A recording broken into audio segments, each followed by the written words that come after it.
Chiplasti chaka chechiraba. Ndio mamasulira jani? Magamba tula. Ndi chani? Ndika chizo yena kake nakasiyaso mumu. Chizo unaitenga kuti? Naitenga nthamene natenga mabhatire. Unabakaye mabhatire?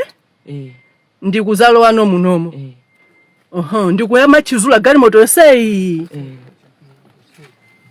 Ndene natenga maspana alaja ndikumakanulira neyo jono. Ntabanga ano nthambo tonene marenga kachizuloko ndikumapanga ndikachilare kena kake ndikumakweja kupanikiza ndipa maspana kumakweje. Ndakaduka mapanga ano ndikapanga mazitenga zene mazika kumpweko kukambaro. Tapanga yoncho ndi pamene nabuya no kusogoloko. Kutsogolo no ndi pamene wamasula mawaya osewa papa. Wapambasula ndi chani apa? Kachisulo komweko nduka ninako kachisulo ko nimangu kupisisa pamene paoneka onako ndikumaputokola. Nkaputokola kamaduka. Nde pakapetipo. Pakapetipo nairo kanu wano chiso mwe nimene magwira nchiko nairo kanu. Nde iwe umaisa ata bwanji wiring ya galimoto. Mango indira mine kuyenda nthambo mango ko.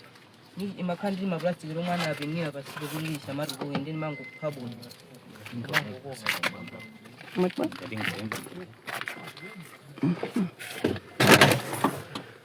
Nde wakazula mawaya osewa. Oh my God. This is a serious thing. Ndezo sezi zizi umakanu na pompo? Mungo jambula na mada.